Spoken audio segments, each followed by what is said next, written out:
شنو اكثر المواقف اللي صار وياك بحياتك؟ انا موقف صار وياي بال 2012. زين، شنو هذا الموقف؟ والله انا يعني هاي بلد مناطق زراعيه، تعرف انت هذا الشيء. زين. هناك غرقت بالمي. غرقت؟ اي غرقت بالمي. زين. من 7 ساعات ل 8 ساعات انا بالمي غرقان. بعدين يعني طلعوني ياخذوني للمستشفى والدي قالوا لي يعني سحبوا المي اللي بداخلي، قالوا لي متوفي هذا لا محاله يعني.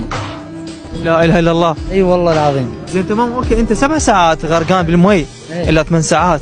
اي زين، طلعوك بحثوا عنك؟ لا هو يعني دوروا علي بعدين لقوني بالمي، يعني انا مو هاي كل الفتره يعني فاقدين ما يدرون بي انا بالمي. زين. الا طوفت انا فوق يلا عرفوني ان انا بالمي موجود. كمل. بعدين اخذنوني للمستشفى، سحبوا المي الداخلي، قالوا الوالد يعني متوفي لا محاله، اخذوني غسلوا لي شفنوني وراحوا يشيعوني يردون يدفنوني، يعني حطوني باللحد. دراسه يعني هيك وراي حطوني باللحد. مستحيل هذا. والله العظيم حطوني باللحد. لا بس لحظه انا ما اعرف يعني اذا تحكي صدق ويا انت. والله العظيم والله على ما اقول شهيد، وهم اهالي البلد يعني يعرفون بهذا الشيء يعني. اي حطوني باللحد. بعدين من دا يبنون علي. طب عليك يعني دا يقول لك، العفو المقاطعه، دا يقول لك انه انا 7 ساعات يعني متوفي، حطوه باللحد وما اعرف ايش وكذا ومستشفى. بالله كمل. اي بعدين حطوني باللحد، دا يبنون علي، ابويا اللي دا يبني علي.